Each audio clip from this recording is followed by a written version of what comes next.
ஓம் ஸ்ரீ குருப்யோ நமஹ. ஓம் ஸ்ரீமத் பகவத்கீதா. கிருஷ்ணரின் கீதையின் ஒரு துளி என்கின்ற இந்த யூடியூப் சேனலை பார்த்து கொண்டிருக்கும் அனைத்து சகோதர சகோதரிகளுக்கும் அடியேனின் அன்பான வணக்கங்கள். இன்றைய தினம் நாம் பகவத்கீதை 7வது அத்தியாயத்தை பார்க்க இருக்கிறோம்.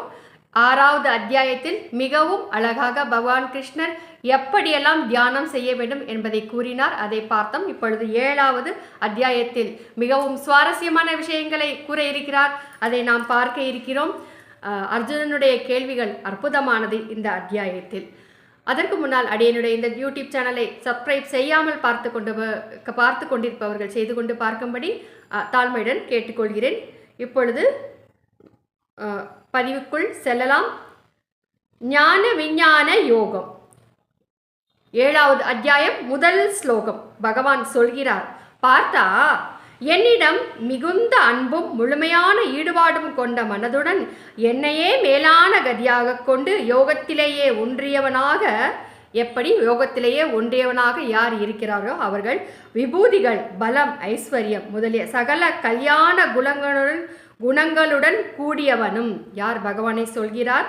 எல்லாவற்றிற்கும் ஆத்மாவானவனுமான என்னை எவ்வாறு எவ்வித ஐயமும் இன்றி நீ அறிந்து கொள்வாயோ அவ்வாறு சொல்கிறேன் கேள் என்று கூறுகிறார். தன்னை பற்றி இன்னும் விவரமாக கூறுகிறேன் என்று பகவான் கிருஷ்ணர் கூறுகிறார்.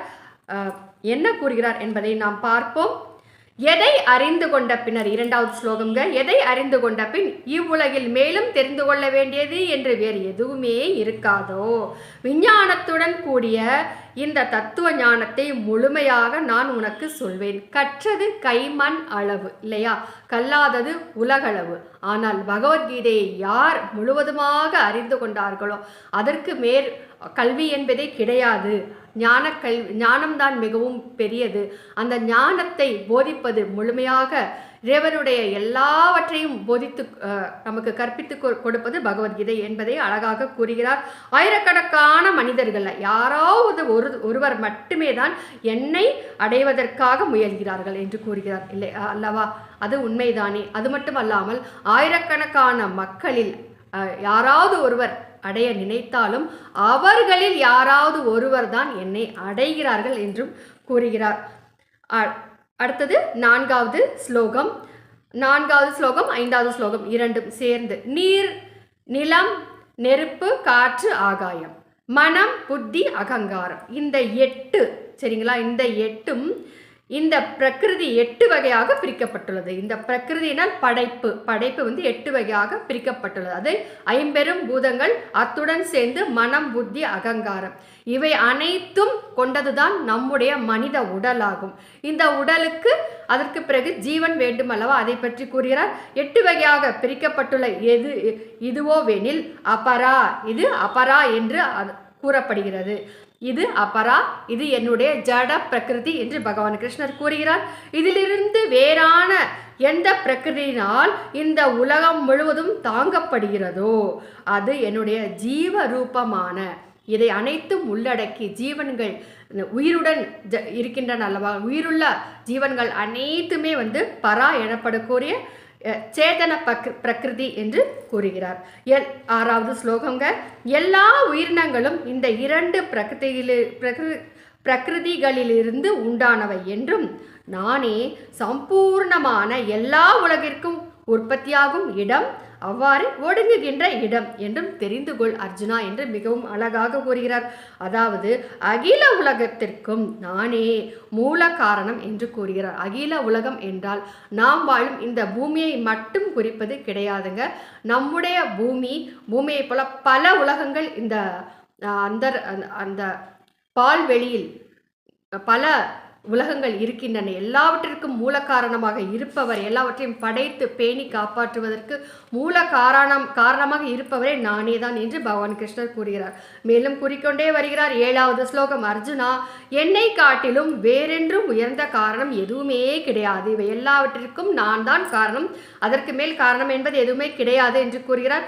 இவ்வுலகம் அனைத்திலும் நூலிலால் நூலினால் ஆன மணிகளைப் போல என்னிடம் கோர்க்கப்பட்டுள்ளது. நூலின் ஒரு முனை இறைவனுடைய கையில் இருக்க, மறுமுனையில் உலகம் அனைத்தும் கோர்க்கப்பட்டு இருக்கிறது. அதை எல்லாவற்றையும் ஆட்டுவிக்கும் ஒரு உயர்ந்த ஒரு சக்தியாக பகவான் தான் இருக்கிறார் என்பதை மிகவும் அழகாக கூறுகிறார். அடியேன் சிறு வயதில் இருக்கும் பொழுதெல்லாம் பொம்மலாட்டம் என்ற ஒரு நிகழ்ச்சி நடைபெறும். அதில் பொம்மைகள் எல்லாம் நூலினால் கோர்க்கப்பட்டு அதை ஆட்டுவிப்பவன் மேலே இருந்து அந்த நூல்களை ஆட்டுவிக்கும் பொழுது அந்த பொம்மைகள் ஆடும். அதையே நாட்டிய நாடகமாக அரங்கேற்றி நமக்கெல்லாம் காண்பிப்பார்கள். அதே போல நாம் இந்த உலகம் எல்லாவற்றையும் இயங்குவதற்கு மூல காரணமாக இருந்து எல்லாவற்றையும் தன்னுள் அடக்கி செயல்படுத்தி கொண்டிருப்பது பகவான் கிருஷ்ணர் என்று கூறுகிறார். 8வது ஸ்லோகம். அர்ஜுனா, நான் நீரில் சுவையாகவும், அப்படி இருக்கும் நான் எப்படியெல்லாம் இருக்கிறேன் என்று கூறுகிறார். எப்படி? நீரில் தண்ணிக்கென்றே ஒரு சுவை இருக்கும் இல்லவா, அந்த சுவையாக கிருஷ்ணர் தான் இருக்கிறேன் என்று கூறுகிறார். அது மட்டுமல்லாமல் சந்திர சூரியன் இவைகள் எல்லாம் ஒளி கொடுக்கிறதல்லவா, இவர்களில் ஒளியாகவும் எல்லா வேதங்களிலும் ஓங்காரமாகவும் என்று அழகாக கூறுகிறார்.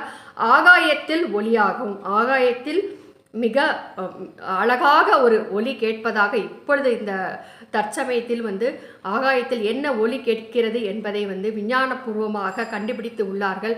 அது ஓம் என்ற ஓங்கார ஒலிதான் என்று பகவான் கிருஷ்ணர் கூறுகிறார். அந்த ஒலியாக நானே இருக்கிறேன் என்று கூறுகிறார். மிகவும் அற்புதமாக ஒன்றை கூறுகிறார்.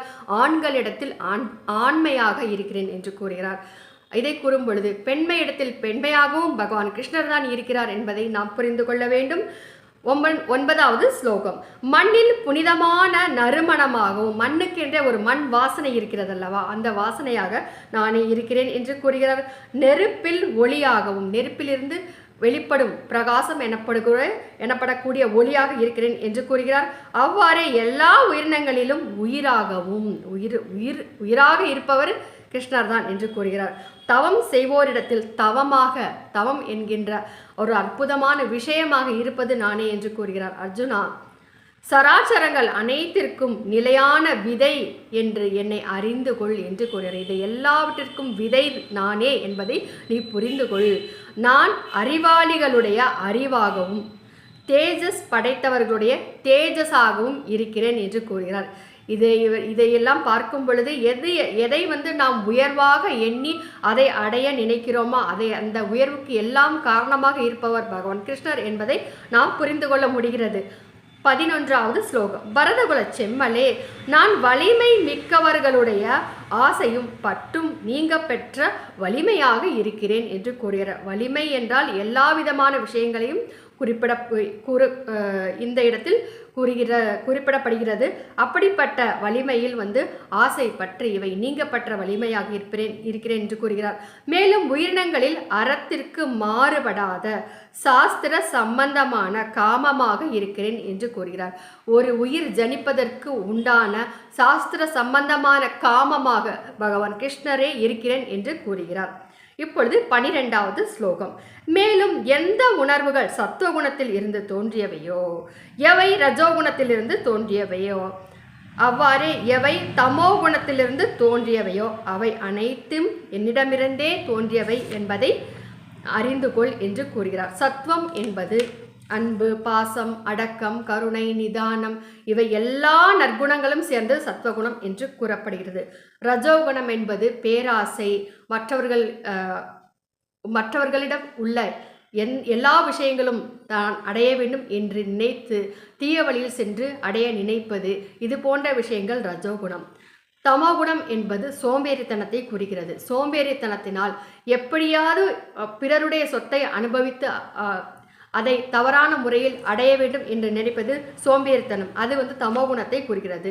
இவை எல்லாம் இப்படிப்பட்ட இந்த குணங்களை எல்லாம் என்னிடமிருந்து உண்டாகின என்று கூறுகிறார்.